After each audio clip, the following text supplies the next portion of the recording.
Zakir Naik is a medical doctor, so we should always trust everything he says about cosmology. Unless, of course, he's clearly lying.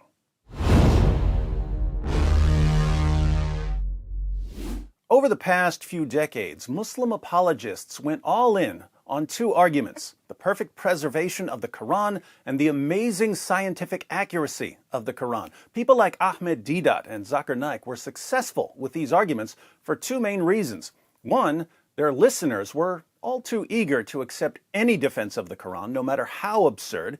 And two, non-Muslims didn't know enough or care enough to offer much of a response. But times are changing. Critics of Islam are exposing lies faster than Sheikh Yasser Qadhi can say that the standard narrative has holes in it. Let's consider an example. Zakir Naik has a famous lecture and a book titled The Quran and Modern Science, Compatible or Incompatible? The first argument he gives is supposed to show that the Quran talked about the Big Bang in two different verses nearly 14 centuries ago. This is Islam's greatest living apologist, so you're going to want to hear this. In the field of astronomy, in 1973, there were a couple of scientists who got the Nobel Prize, and these couple of scientists, they described the creation of the universe, and they called it the Big Bang. The 1973 Nobel Prize in Physics had nothing to do with the Big Bang. I assume Zakir Naik is referring to Arno Penzias and Robert Wilson, who won the Nobel Prize in 1978 for their discovery of the cosmic microwave background radiation. And they said that initially our universe, it was a primary nebula. Then there was a Big Bang. There was a secondary separation, which gave rise to galaxies, the stars, the planets, the sun, the moon, and the earth on which we live. This they called as the Big Bang. So, according to Zakir Naik, the medical doctor, there was initially a primary nebula, then the Big Bang. It was a primary nebula. Then there was a Big Bang. You know, it's been a while since my science days, but I know that there are scientists, there are physicists who watch my videos. Feel free to enlighten me if I'm missing something. Is it just me, or is Zakir Naik, Islam's greatest living apologist, spouting complete nonsense here? He says that according to the Big Bang theory, there was a nebula, then the Big Bang. A nebula is a giant cloud of gas and dust. The Big Bang Theory doesn't claim that there was a giant cloud of gas and dust before the Big Bang. The claim is that there was a singularity, which is nothing like a nebula. A nebula isn't remotely similar to a singularity. Now, I don't want any of you Zakir Naik fans to get into trouble in physics class when you take a test and give answers that you learned from Zakir Naik. So let's read a quick summary of the Big Bang from the Institute of Physics. Most physicists believe the universe was born in a Big Bang 13.8 billion years ago. In it, the energy making up everything in the cosmos we see today was squeezed inside an inconceivably small space, far tinier than a grain of sand or even an atom. So, not a giant cloud of gas and dust. Then, this unimaginably hot and dense cauldron, for whatever reason, ballooned at a terrifying rate. In the very first second of the universe's existence, our understanding of what was going on is surprisingly good. We know that the concepts of time, space, and the laws of physics very quickly solidified. From there, order started to emerge out of the chaos. First to take shape were subatomic particles like quarks, then bigger particles like protons and neutrons. About 3 minutes later, the universe had cooled to 1 billion degrees Celsius. This allowed protons and neutrons to come together through fusion and form nuclei, the charged cores of atoms. But after 20 minutes, the universe was no longer hot enough for fusion. What was left was a hot, cloudy soup of electrons and hydrogen and helium nuclei. This stage lasted for about 380,000 years. Eventually, the cosmos cooled enough for electrons to pair up with nuclei and make the first atoms. It then took hundreds of millions of years for the first stars to form and light up the darkness, and even longer for the universe to start to resemble what we see today. Notice, hundreds of millions of years for the first stars to form and light up the darkness.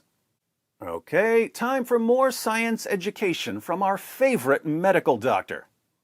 Then there was a big bang. There was a secondary separation, which gave rise to galaxies, the stars, the planets, the sun, the moon, and the earth on which we live. This they called as the Big Bang. So he says that the Big Bang was a secondary separation which gave rise to galaxies, stars, planets, the sun, the moon, and the earth on which we live. Just keep in mind that it took hundreds of millions of years for the first stars to form and billions of years to get our sun and our moon and the earth on which we live. Back to Dr. Naik to show us how the Quran describes this.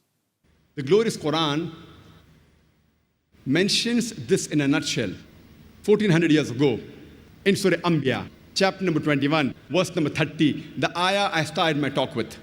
The Quran mentions the Big Bang in a nutshell in Surah 21, verse 30. Let's go ahead and read it. Have those who disbelieve not considered that the heavens and the earth were sewn together, and we rent them asunder? And we made every living thing from water. Will they not then believe? Does that actually sound like the Big Bang Theory?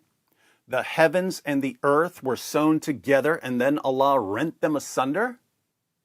Let's let Zakir Naik explain. And it says, Avalam yara lazina kafaru. Do not the unbelievers see? Anna samawati wal arda kanat ratka fataknahuma. That the heavens and the earth were joined together and we clove them asunder. This verse of the glorious Quran speaks about the Big Bang in a nutshell 1400 years ago, which science has discovered recently. So, the heavens and the earth were joined together, then Allah separated them. Zakir Naik is interpreting heavens here as the universe. This would mean that Allah separated the earth from the universe. Would any cosmologist on the planet describe the Big Bang as the separation of the Earth from the universe? Of course not. The Earth didn't form for another 9 billion years, and when it formed, it was part of the universe, not separate from the universe. According to the Quran, the Earth is separate from the heavens because the heavens are these dome-like structures that Allah holds in place above the Earth. But Zakir Naik is trying to fit this into Big Bang cosmology, and he's got some problems. Side note, the earth and the heavens being together and then being cloven asunder is a version of what's normally called the world egg creation myth. The heavens and the earth were together in some sort of cosmic egg, then some creative force broke them apart. If the divine origin of the Quran is confirmed because it includes this story, a lot of other ancient writings must be miraculous because cultures around the world had versions of the world egg creation myth. But more on this in videos where we discuss Muhammad's plagiarism. Zakir Naik's about to get himself into even more trouble with another verse that talks about the Big Bang. The glorious Quran says in Surah Fussilat, chapter number 41, verse number 11, moreover, he comprehended in his design the sky when it was smoke, and said to it, and the earth, come ye together willingly or unwillingly, and they said, we come in willing obedience. Surah 41, verse 11. Then he turned to heaven while it was smoke, and said unto it and unto the earth, come willingly or unwillingly. They said, we come willingly. Notice, once again, just as in Surah 21, verse 30, that heaven and earth were already present at the Big Bang. It gets worse if we read the rest of the passage, starting in verse 9. Say, do you indeed disbelieve in the one who created the earth in 2 days, and do you set up equals unto him? That is the Lord of the worlds. So, Allah created the earth in 2 days. What did he do then? He placed firm mountains therein, rising above it, blessed it, and apportioned its means of sustenance therein in 4 days, alike for all who ask. So Allah created the earth in 2 days. Then, over the next 4 days, He set up all the mountains and provided sustenance, i.e., food for all the creatures who would need it. What did He do next? Then He turned to heaven while it was smoke, and said unto it and unto the earth, Come willingly or unwillingly. They said, We come willingly. So the earth was up and running, but the heaven was still just smoke. Then He decreed that they be 7 heavens in 2 days, and revealed to each heaven its command. And we adorned the lowest heaven with lamps and a guard. That is the decree of the mighty, the knowing. So Allah turned the smoke into the 7 heavens after He set up the earth. He adorned the lowest heaven with lamps, referring to the stars. The lowest heaven, which contains the stars, is the universe that we're familiar with. This means that the 7 heavens and the stars came after the earth. Putting this together with Surah 21 verse 30, the heavens and the earth were initially together, but Allah clove them asunder so that the earth was separate from the heavens, i.e. the universe. Allah started working on the earth first. Once He got the earth up and running, He turned to the heavens, which were still just smoke, and fashioned them into the 7 heavens, and then filled the lowest heaven with stars. Does this sound like the Big Bang Theory in a nutshell? If this is Allah trying to describe the Big Bang, Allah is the worst communicator ever.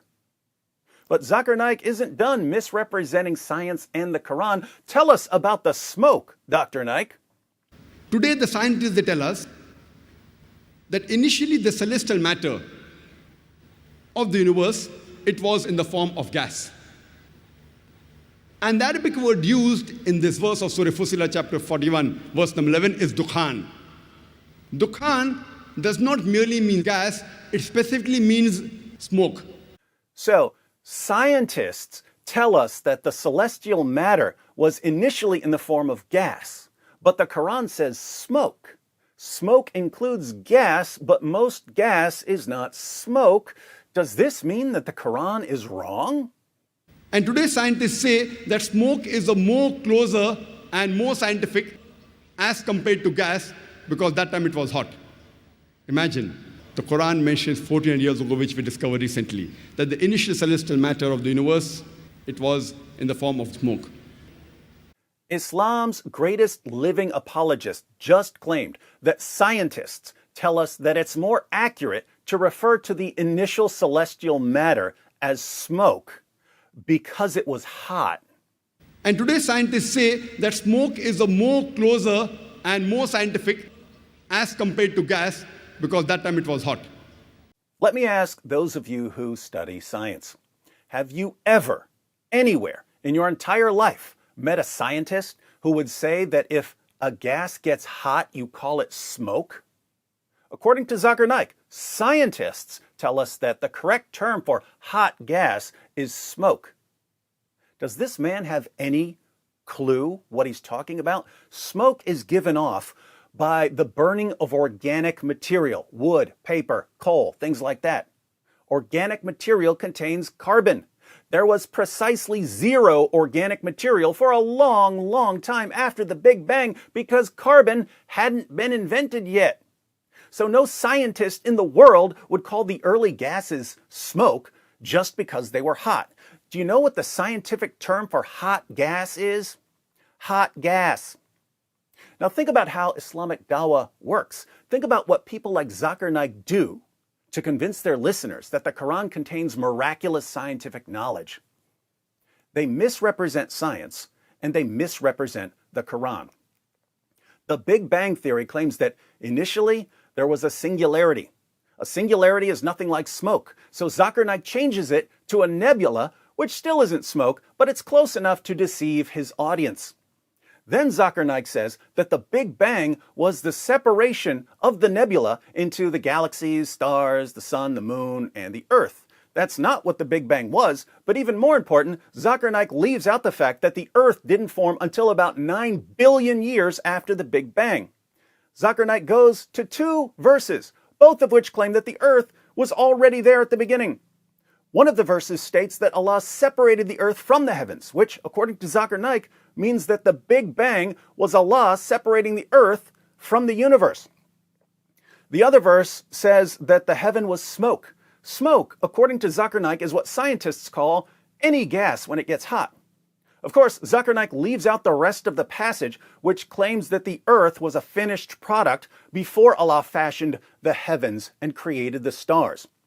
So, in order to pull a miracle out of the Quran, like a magician pulling a rabbit out of a hat, Islam's greatest living apologist has to lie about science and distort the Quran.